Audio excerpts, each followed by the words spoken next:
can tell you're more lively today, though. I am. I'm here. I'm here. You're ready. So I had this officer on the stand, the state's case agent, and he was answering my questions pretty good. He was a good guy. He was trying to do his best. And I asked him, officer, given everything you've seen in this case, given what you think about the investigation, how would you rate the job that you did on a scale of 1 to 10? Left it wide open for him. What do you think he said? My thought would be an 11. Right. Think very highly of himself. Did a great job. He said 7. 7. I was dumbfounded. I expected him to say 10 so that I can say, I had a whole line of questions to say, even with this, even with this, even with this. I do like that. The to-do and did not do list. I like that. He said 7. I looked at the jury like, did you hear this guy? What he said for himself. I like that. Well, why don't we, I got ahead of ourselves. Why don't we introduce the podcast and then we'll talk about today's topic, Jack. All right. So this is the Litwak Law Group. I'm Jack Litwak. I'm joined by my partner, Jamaar Williams. We're here to talk about right now a murder case. I think today's episode is about the narrative of a case and how that works in trial. The narrative of a case. And using our murder case as an example, this case is a perfect example, in my opinion, of a lot of things that are wrong in our criminal system. Everything from incentivized witnesses to bad science, bad ballistics, to untruthful or dishonest officers. Not that everyone is dishonest or untruthful, but this case involved some of them. Gang allegations, everything. But today we're going to talk about narrative, like you said, Jack. And what do we mean when we're talking about narrative? How would you describe the narrative of a case? So people are confused about how trials work sometimes. Everybody thinks it's like CSI and everything's on video or audio, but the way trials work is through testimony. It's people coming in and talking. That includes not just witnesses, right, that get up and testify, but also the lawyers advocating on behalf of either the state or the defense. So the state has their theory, which is articulated through a narrative, right? You get up, talk about an opening statement, what you believe the evidence is going to show or what the state thinks the evidence is going to show, and then they're going to try to repeat that narrative and theory through their witness testimony. On the other end of it, for the defense, the only time we have to rebut the state is when we do our opening statement. So when we talk about our narrative, we'll be talking about things that obviously support a theory that either rebuts the state or our theory of innocence, whatever it may be. But a lot of times when we're talking narrative in the beginning of a case, it's a rebuttal. It's what the state didn't present. It's what we're going to draw out and show you to provide a different perspective than other than just the narrow-minded tunnel vision perspective of the government. Lots of attorneys, when they think about narrative, they think about theme and theory, right? The theme and theory of your case, that's where you start from. But I think sometimes we're a little short-sighted in that because we can get carried away with just developing one tagline and then attacking the case through a theory the entire time, and we lose the story aspect of a case. I've always taken the position that if I'm in trial, if I'm in battle for my client's life, I want to be able to say that the government didn't do their job and can't meet its burden, but I also want to tell a story that the jurors can hold on to, take back in that deliberation room and say, you know what? I do think this is how this happened. I believe that defense attorney. And I think that's a lot of times what separates us from being able to have a good trial versus not having those aspects of a trial and having a bad trial. I'm glad you mentioned the state's narrative, though, because it's something that I think that we could all identify, especially any public defender, but probably most defense attorneys can identify it. And there's a word, and let's see if you get it. I think you'll know. There's one word that you can guarantee you'll hear in any state's argument, and especially in any state's closing. Guilty. That for sure. But this word starts with C. Firmly convinced. We're talking about consciousness of guilt. Choices. All right. The most played out thing you could say, it's boring. It's not attention grabbing, in my opinion. I don't know I don't know why all of them use that as the through line for the way that they tell a story. Have you ever figured that out? I think it's also, I don't know. They're trying to articulate that our clients could make better choices, right? But it's also to throw out, I think, the idea of the possibility that the jury themselves have choices to make. I think the reoccurring use of the idea of choices plays kind of two roles from a prosecutor's perspective, I think at least. But a lot of it is to shit on our clients and say they could have made better choices, right? Even though obviously they could be completely innocent of the crime. Maybe they made a bad choice about who they were associating with or where they were, things like that. Yeah, that. And I think a lot of times the state thinks that we're coming from an angle of like, either accident or, not his fault or someone else did it. So we're trying to sort of duck accountability for an action. That's not always what we're trying to do. But I think choices is something easy for them to say to a jury that combats like a multitude of defenses usually. I just don't think it's effective and gripping or very interesting, to be honest. I mean, the idea is a defendant made a choice and there's a consequence, right? Like, okay. What else? You know what I mean? Like consequences. Yes, that's a constant reoccurring theme. What else? So for us, I think narrative is important, right? You want to be engaging to a jury. You want to tell a story to a jury. But sometimes I think it actually can be a bad thing. Because there's obviously a whole nother aspect of what we have to do as defense attorneys, explain the state's burden, that we can't lose sight of. Because I think when I tell my client's story in trial, I don't want the jurors going back into the deliberation room and saying, okay, we have story A, we have story B, and if we pick story A or story B, that's the end of it, right? There is a whole nother aspect. It's the state's burden in a case. So I think any good defense attorney, when they're planning to go to trial, they have their narrative, but they also have their way that they attack the state's burden, that they explain the state's burden. Do you have a trick to do that, Jack? So it's not a trick. It's using the law. The government's always going to use the top part of the instruction, the jury instruction, for beyond a reasonable doubt. If you're firmly convinced, and people, they'll harp on that. And it's kind of confusing for some people, but there's another portion of the instruction that the state always neglects to read where it says, if on the other hand, it's a real possibility that you believe the person did not commit this offense, then you must give them the benefit of the doubt. So when we have our narrative, throwing out different pieces of our narrative, we tell them we don't have to prove anything.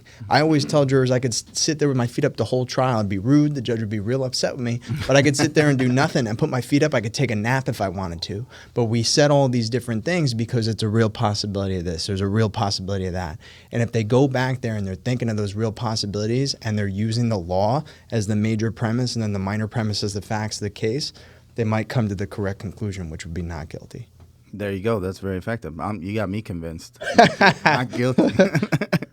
I used to, part of when we're describing this, if you just live in the legal terms or live in the legal nomenclature or language, right, or verbiage, I think some of that can get lost on people. When I started out in my career, I used to walk on opposite sides of the courtroom to explain the burden. Some people called it the Jamaar walk, but I would start way on one side of the courtroom and I would say, this is how this works. This is where you started when everyone walked in this courtroom, right? And I would say some of the things that you're saying, I would use that to explain the state's burden and walk way over to the other side of the courtroom. Now, obviously, this is ridiculously demonstrative, right? Dude, I got the same thing. I do the same fucking thing, but it's not the exact. I didn't realize we have the same thing. Mine is I start on one spot and I talk about preponderance of the evidence, a civil standard, 51% to 49%, tip of a scale by a feather's weight. That's a civil case, what you'd have to find if somebody was to be liable for something. Then I go a step ahead and I walk towards the jury and I said, this is clear and convincing evidence. This is what it takes for the government to strip you of your parental rights, to take your kids away. And then I get real close and I say, this is beyond a reasonable doubt. This is the highest burden in our system. And then, depending on the case, I'll walk all the way back and say, we're not here. We're not at clear and convincing. We're not at preponderance. We're all the way back here. That's the same shit as you. We do the same thing. I didn't realize that. Did you steal it from me? Do you use all that stuff? Do you use the three different burdens? I don't use the burdens. No? But no, because I've never been a fan of the burdens. I think the burdens, I don't know. They can be effective. I just don't know that they're necessary. I think people are confused by the law a lot of times, unfortunately. But it's good because, we also have the burdens on some of the other demonstratives that we use in closing arguments. So I that's cool. I didn't know that about our closings. Well, it'll be easy for us to write a closing together now that we have some yeah. of the same strategies. There's always a character in a case, right? In the investigation, in the allegations, there's always characters, right? Because narratives have elements and characters are part of those elements. Now, for me, I always have trouble finding a villain in my cases, and I sometimes have trouble finding a hero in my cases, right? The reason I have trouble is because I oftentimes want the government to be the villain, or I want a police officer who made a mistake to be the villain, right? And I want the jurors to blame that person. But that's not always necessary, and I didn't realize that until later in my career. And I also wanted my client to always be the hero, but I don't think that that's necessary a lot of times either. And I think you have to be open on finding those characters when you're developing a narrative of a case. Who do you have a tendency to want to make the villain when you're preparing for a trial? So that's you talk about early on in your career kind of figuring out what makes sense, wanting to vilify, for example, like a lying police officer. We don't always have that. And frankly, a lot of jurors tend to want to believe police officers despite the fact that we go through voir dire, jury selection, talking about how you can't be biased to one side or another. What I try to do is I look at different factors that play a role before I pick characters. So for example, I just did a trial last week, and one of the issues was human error, right? The person wasn't a villain. I didn't necessarily vilify them. I didn't say that they were wrong. They didn't do anything nefarious. It's not like they purposefully mixed up things, but people make mistakes, right? And I think that helps jurors identify more from a human perspective. Obviously, there are times where you have great villains, right? Great villains. Like if you have an attacker and you continue to call him attacker, attacker, attacker, attacker, or accuser, accuser, accuser, accuser, those are my villains. But it just depends on the case. It depends on the facts and the elements and everything like that. Absolutely. Every case is different. I'm glad you said people tend to want to believe police. That's something I had to learn as well because sometimes in a trial, everyone is a liar, right? Everyone is lying. And sometimes that happens. It's human nature. But not every case, everyone is lying. And it took me a while to realize that if I can ask the jury to believe everything the state said, to believe every fact in a case, and then ask them still to find my client not guilty, I'm asking them to do a lot less work than if I asked them to disbelieve every witness in a case and to disbelieve every fact in the case. And that, to me, is something I think that you have to perfect because, to me, it's like a Venn diagram, right? If you have the state's facts or the state's elements of a case on one hand, you have our facts, our elements of the case on one hand. If you can make the center of that Venn diagram as big as possible, then it's easier for me to ask you to vote not guilty for my client because I'm not asking you to make too many leaps or too many leaps in logic, right? Yeah. What do you think about that? Do you I guess conceptualize the case similarly or no? I do. And when you talk about defense side in one hand and the state side in the other hand, part of me thinks, okay, because I love presenting stuff even though we have absolutely no obligation to do that, right? So like I like to present some defense witnesses or I like to try to get some stuff in from my client that maybe they said to officers that if it is admissible, I'll try to get that in. The overlap, right, where you meet in the middle to try to get a jury to decide, okay, this is the theory that I'm going to follow, this is the theory that I'm going to believe. But I also like to use the state's evidence and the state's witnesses to get into that middle ground. Right, and to maybe make in my narrative. All right, guys, we'll be back in a second after these short messages.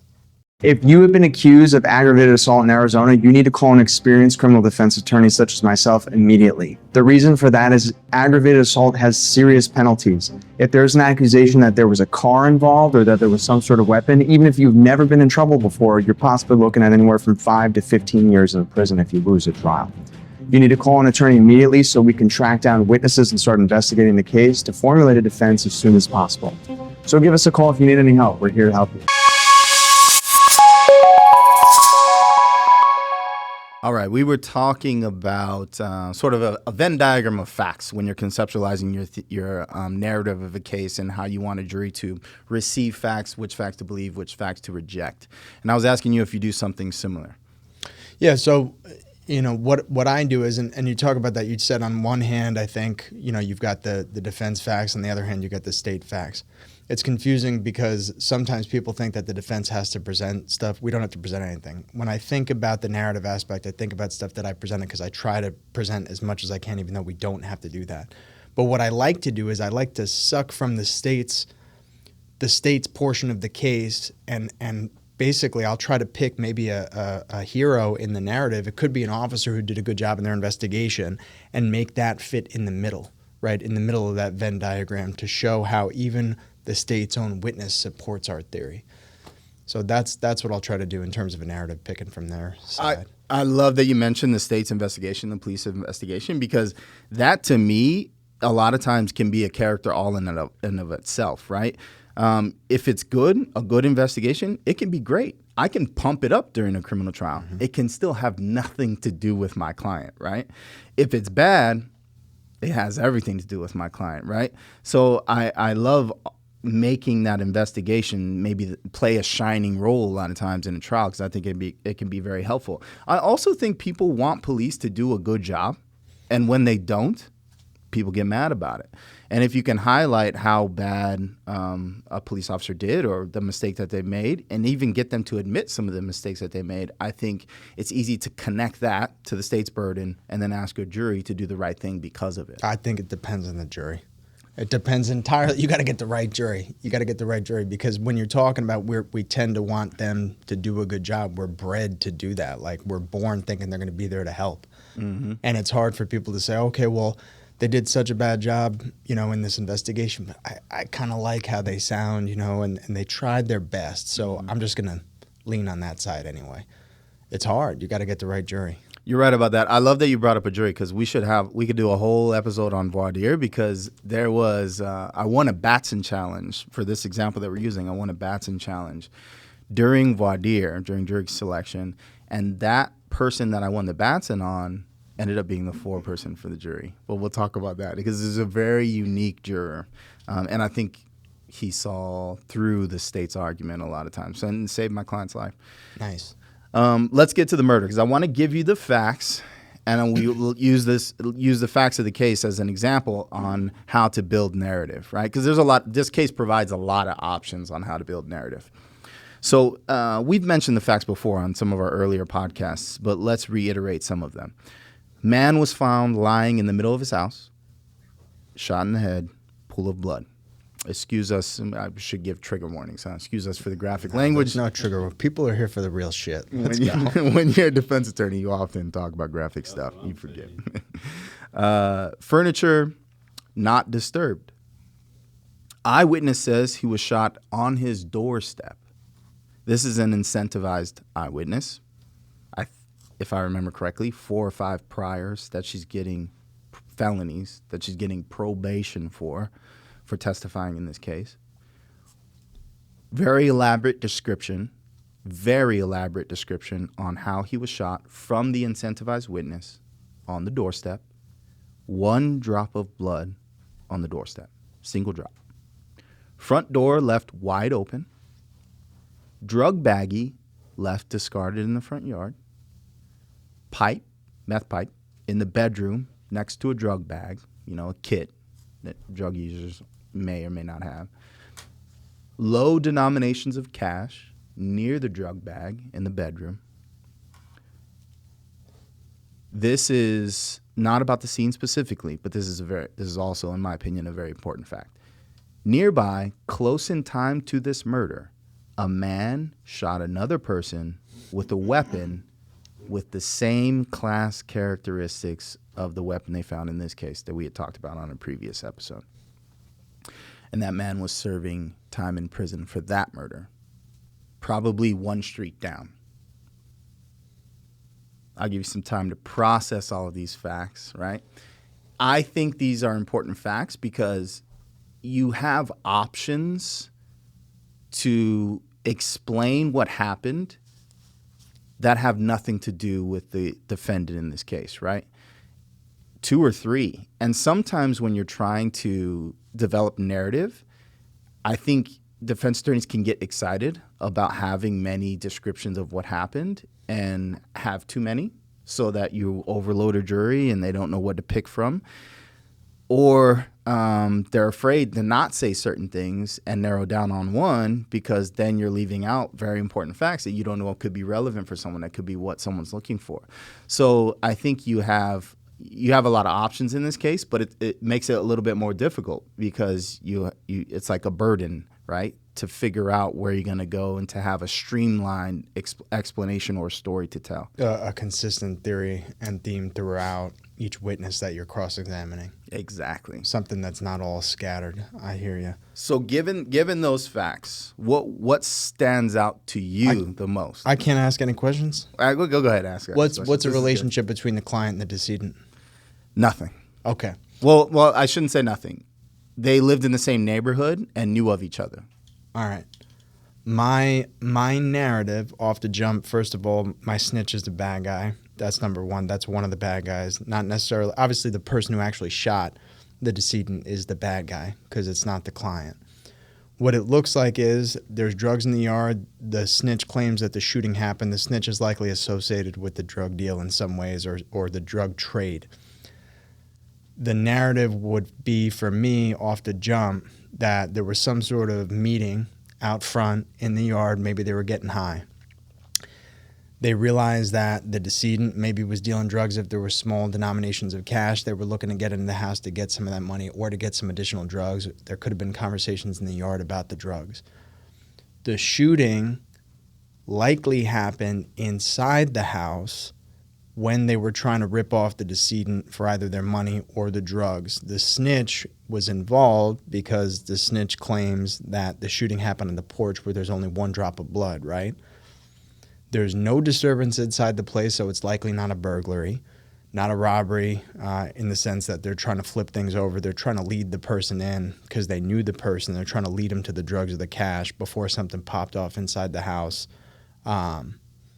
where the shooter actually shot the decedent. I think the snitch's elaborate description ties the snitch to the killing, in my opinion. So I think, obviously, it's some sort of drug issue gone wrong. They were either getting high in the front, they went back in for more drugs or more money, or realized that the decedent had those things in there, went in, there was some sort of relationship. Could have been just one, it could have been two people. Maybe the snitch was in there walking next to the decedent and somebody shot the decedent. Where was the decedent shot in his body? Head. In the back or the front? Front. In the front. Okay. So then they're in the house, and maybe the snitch brings in the second person, and all of a sudden the second person initiates the robbery and shoots the snitch in the head shoots the decedent in the head when they won't tell him where the drugs and the money are. Because there's no struggle in there. Well done, my man. All right. Look at you. You're fast on the draw, no pun intended. Yeah. That is amazing. So we are aligned. Well, you did something, I should give some more background. You did something that I think is very interesting, and you left something alone that I couldn't leave alone in this trial. And I don't know why I couldn't leave it alone. I probably should have. But number one, you picked the villain as the incentivized witness, or AKA snitch. I did the exact same thing. And I think that's an easy sell in this case, because people don't want to. People can say, hey, the police did the best that they could with the information. It was just bad information, right? People could say, hey, the prosecutor's just doing their job. People could say the judge is doing their job. People could say, we don't really know, maybe one way or another, about the defendant.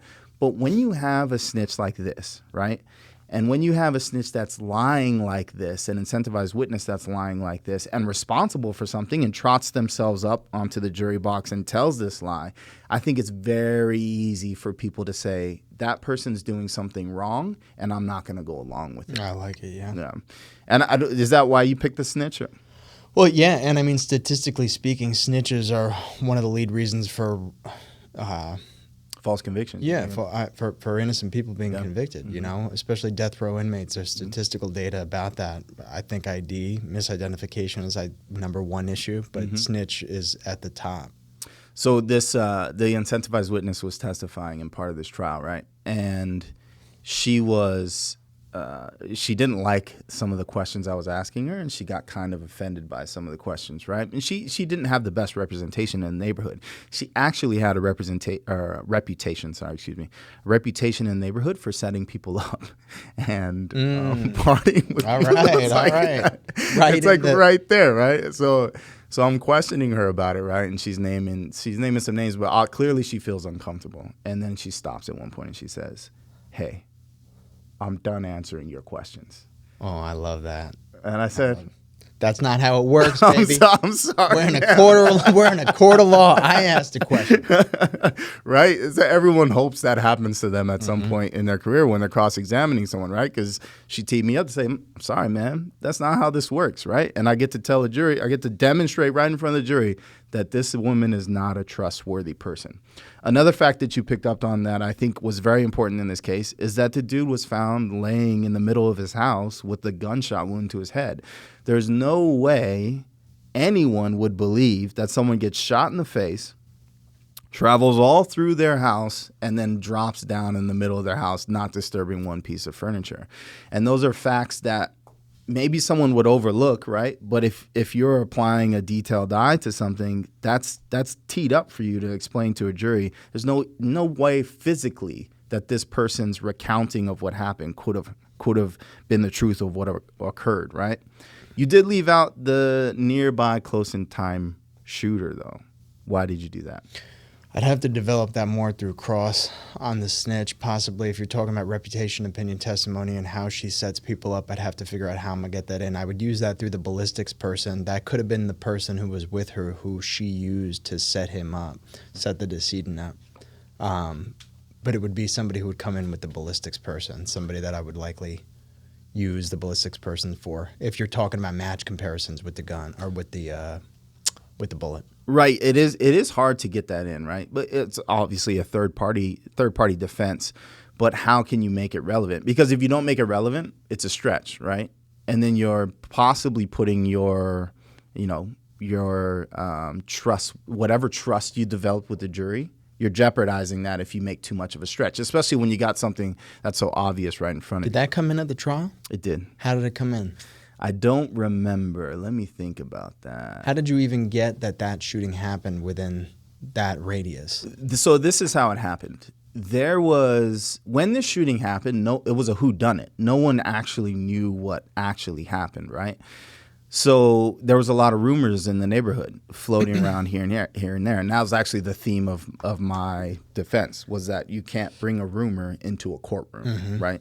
When you have a rumor in a courtroom, you reject it, right? Because this is the place for facts and truth. But there was some, side mention in the murder DR about a dude, was his name, and that man possibly having the same weapon. It put an investigative lead in one of the reports? In one of the reports, that's right? good policing, because usually they leave that shit out of there. Well, they obviously didn't care much about it because they didn't do much with it. It was just some off reference from some other person that they had talked to. Even after the caliber matched? And the machining matched? Not the machining, but some of the class characteristics, right? Mm-hmm. And so we went and we found a bunch of other police reports that had this same person in it, and we found a very similar type of murder that happened in the neighborhood. But when I presented this was a case that I did with a co-defendant and a co-defendant's attorney, and at some points we strategized together. When I mentioned this, they said, "We're not going to be able to prove that. We're not going to be able to bring it in. Let's drop it." They eventually changed their opinion on that, and we brought it in. But it was sort of a sidecar narrative rather than the driving narrative of the case. But I'm impressed that you also dropped it too, because you saw sort of maybe the difficulties involved in making that your name. I need more information. True. Every good attorney says information. All right. In this case too, you might have a hero. And you can think about the heroes in the case and who might be your hero. Can you think of who might be your hero in this case? We did a previous episode on the ballistics report, and his opinion was bullshit. But So, I mean, but you could, if there's somebody else who actually matches, right? If there's another gun in the area that committed another murder, similar murder, then maybe you make that person the hero, or the investigator who actually put it in their report, because that's good policing. Bingo, bango. If you can make a police officer a hero and that police officer develop the facts that you're relying on for your narrative, that's great. I'd like to be able to walk into a courtroom and say, listen to this cop. Yeah, because he like knows that. what he was doing. Don't tell anyone I said that, though. All right. So that's great. Good conversation on narrative. You're a talented attorney, Jack. I appreciate it. All right. But why don't you say a little bit about the firm, and then we'll wrap up. All right, so Litwak Law Group, we're a criminal defense trial firm. We actually try cases. We litigate issues. Jamaar Williams is my partner. We work together on all big cases. Call us if you need anything.